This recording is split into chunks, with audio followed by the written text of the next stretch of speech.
Well, if you shoot film for any length of time, pretty soon you start considering loading your own film with a bulk film loader.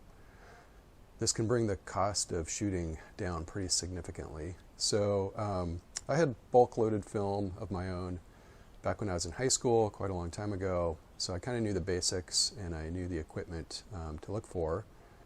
So I've kind of been on the lookout for a cheap bulk film loader for a little while now, and recently was lucky enough to find one at a thrift store of all places. So I got this bulk film loader, relatively cheap, and it's the Computrol version, which is pretty common, very easy to use system, and that was an exciting find. Even more exciting was coming along with it was a brand new, well, new old stock pack of reloadable film cartridges.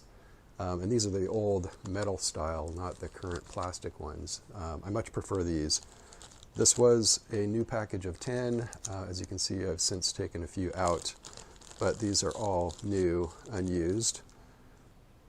Now, even more interesting is the bulk film loader actually has film in it. I have no idea what kind of film it is, or how old it is, or anything. So I'm going to do a few tests. You can see there's the little film leader showing through. So I'm going to have to do a few tests to figure out what the best way to develop the film will be, and also come up with a approximate film speed so that I know how to shoot the film. So the way I'm going to do that is with a series of what's called clip tests, where I kind of match the film with the developer that I'm going to use. So this test that I'll be putting together is going to be using HC110 Dilution B, which is the developer I'm going to be matching the film with. And you can see right away I'm starting with about a foot strip of film, and I'm just exposing it to light indiscriminately. The idea being that we're really testing for the minimum amount of time that it takes to get to the maximum density of the film. And so the first thing I'm doing is cutting the foot-long film into 6 more or less equal lengths. And then the idea here is I will develop each of these shorter strips at different intervals, separated by about a minute. So I'm taking each strip here and just putting a number on it between 3 and 8. And those will be the times that, the approximate times that each of these little clips will be in the developer. Starting with 3, I'm pretty confident it's going to take at least 3 minutes, and I've gotten up to 8 minutes, and feel that it should be in between one of those two. You can see I'm wearing gloves, and that will be the reason for that will become obvious here in a minute. So the first thing I want to do is load each of these little snips into my reel, and I'm choosing to use the plastic reel here. The reason for that is because these short little clips of film are really too short to stay in the stainless steel reel that I typically use. So I'm using my plastic reel here because it will hold these small short lengths of film much better.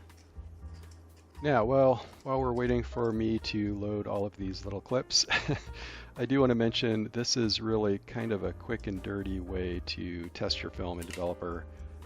It's not nearly as scientific as you'll find from some other sources, and if you're really interested in doing a full-blown, highly accurate film clip test, I would highly recommend reviewing Pictorial Planet.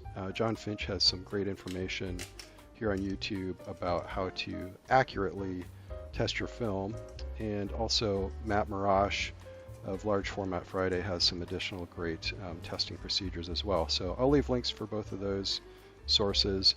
If you really want to get deep into the highly technical and scientific methods of testing your film, it's always worth reading some of the classics too. Ansel Adams' book, The Negative, goes into great detail as well about how to really dial in your film and Developer. But for me, I'm just interested in figuring out kind of a baseline starting point to use with this film.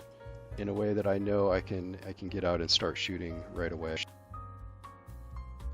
So the next thing to do is just finish putting all of the film clips into the reel, and then I'm going to pour the developer into the tank. Again, it's HC110 dilution B, and then I will plunge the entire reel into the developer and start the process of developing the film.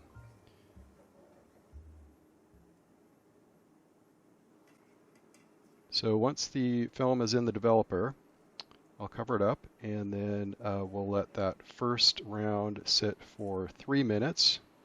That will be the first and shortest clip at the 3-minute mark. So after 3 minutes, I'll pull out that first clip and go ahead and run it through the stop bath and then the fixer, and you'll see here shortly why I'm using gloves, because it's just a lot easier with these short little clips of film to do it by hand. So quick run through the stop and then into the fixer, and then we'll wait for the next one, which will be at 4 minutes.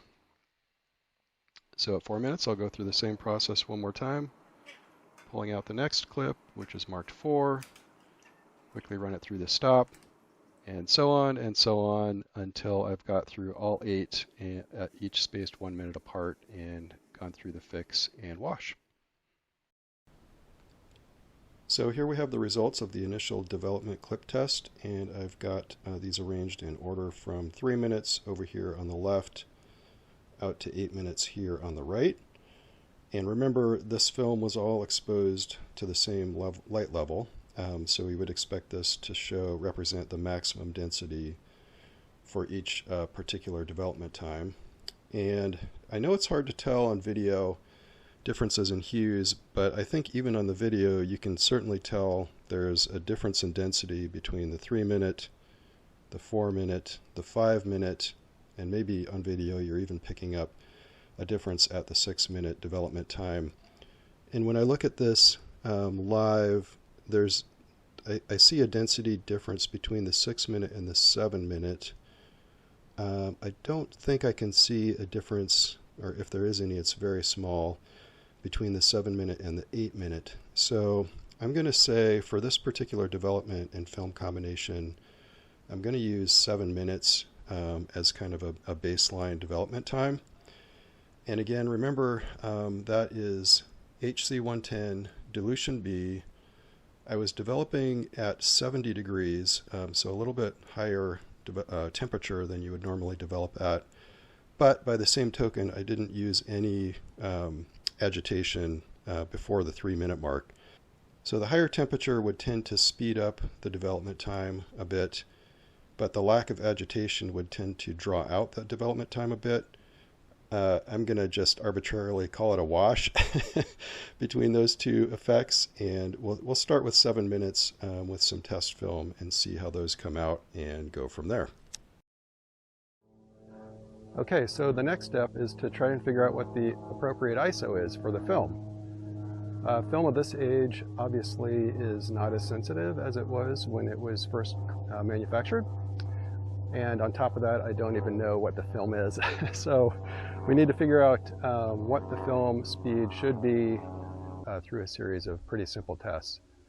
Now, I'm assuming the film is most likely a Kodak product, most likely from the 80s. And so it's probably either Tri-X or Plus X. So the trick here is to just basically take a series of photos of the exact same scene I'm going to shoot for 5 different equivalent ISOs, starting with ISO 6, so quite low, and then going up to 12, 25, 50, and 100. And then what we'll do is compare the results. It's a pretty straightforward way of doing this. It's not as rigorous as some other testing you may have heard of, but for the purposes of what I want to shoot for, this will be just fine. So the first thing I'm going to do is meter the scene at ISO 6.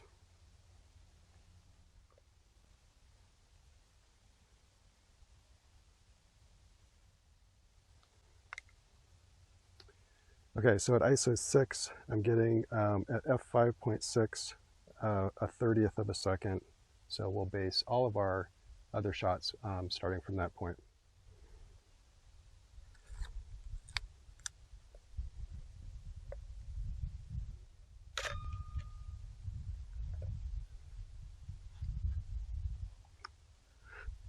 So that was ISO 6, f5.6 at a 30th.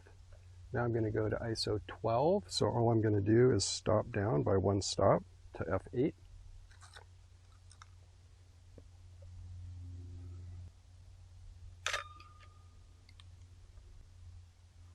And just continue down to f11 next. So this would be ISO 25.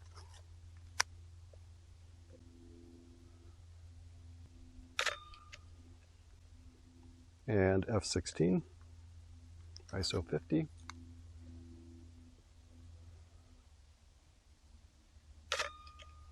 And lastly, since f16 is the smallest aperture I have, I'm going to change to a 60th of a second, so shortening the shutter speed by half.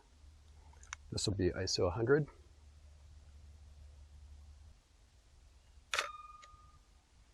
that's it.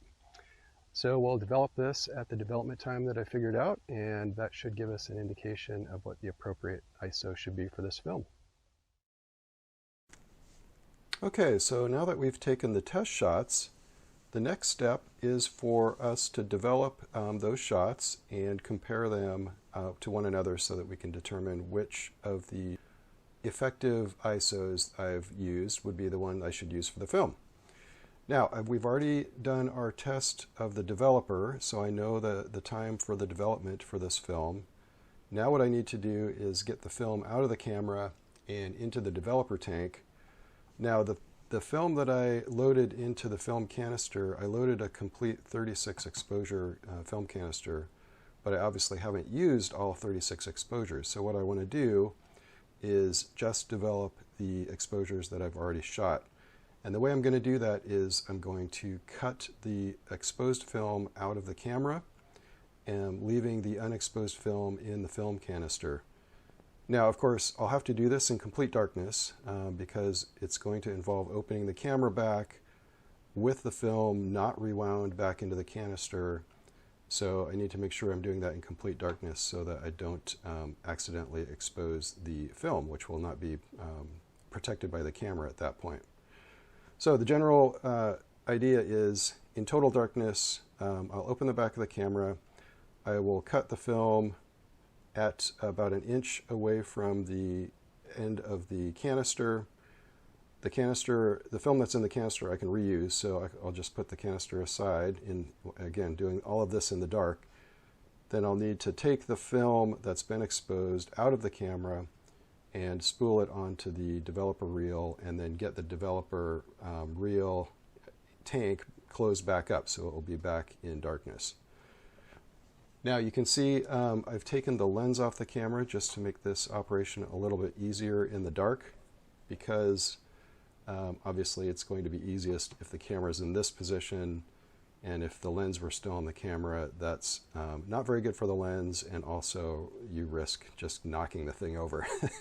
So this is a little bit easier, one less thing to worry about, and we'll do that now and see what we get.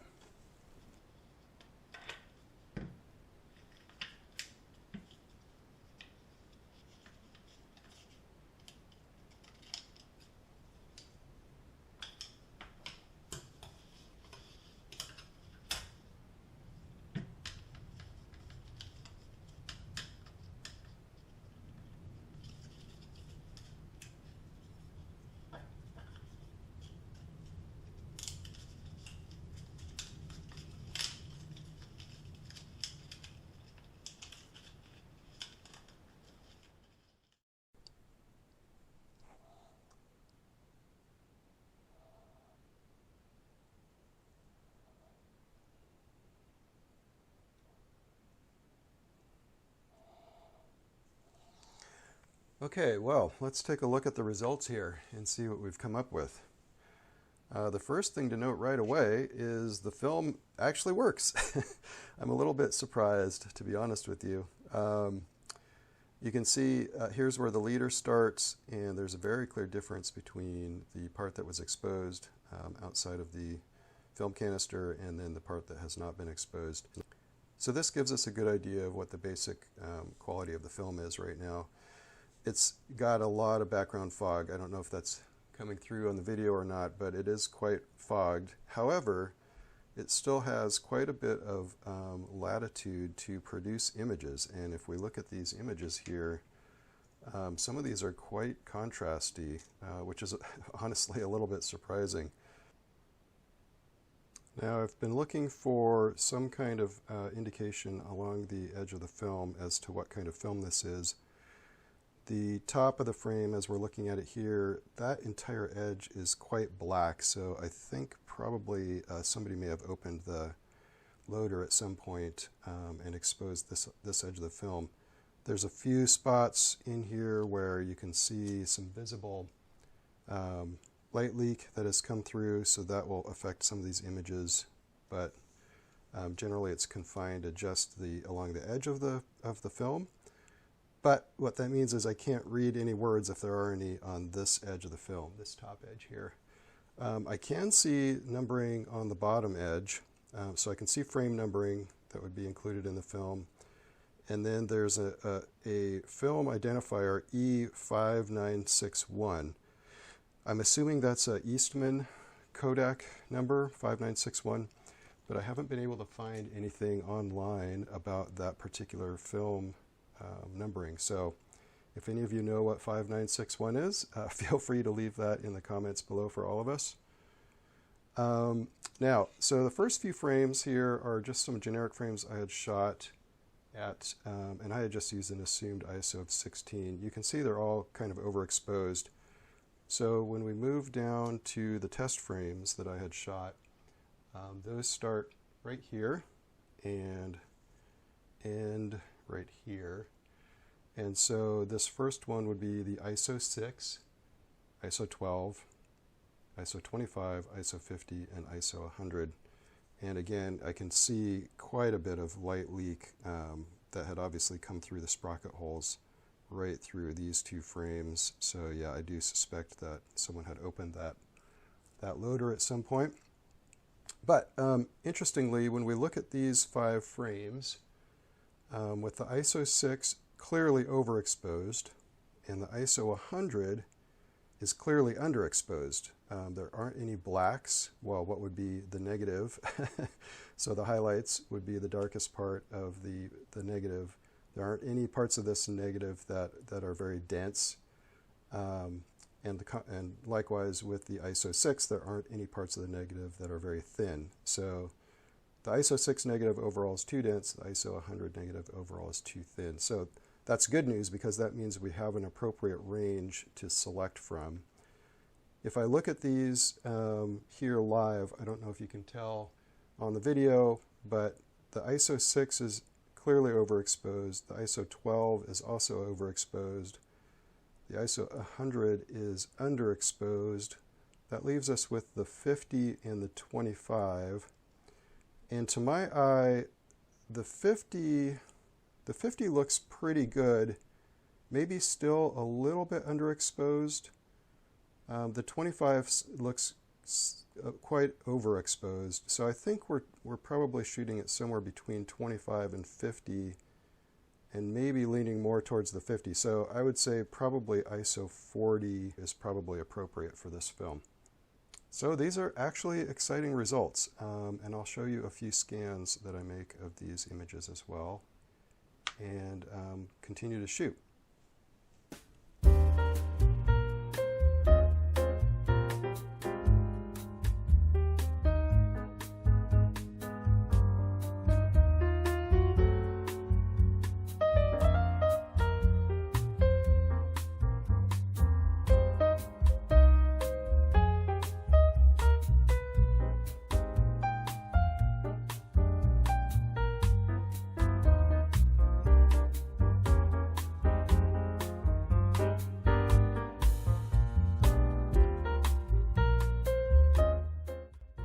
So I've still got the rest of this roll, probably somewhere between 20 and 24 frames, I would guess. So I'll go ahead and shoot the remainder of the roll at ISO 40 and develop it at 7 minutes in HC 110 dilution B, and we'll go from there. So thanks for joining me as I walked through this really basic method of identifying appropriate film speed and development time. Like I said before, there's a lot more technical ways to do this to get more accurate results. And if you're interested in pursuing those, I will leave links to a couple resources below. So thanks again for joining me on this video, and I will see you next time.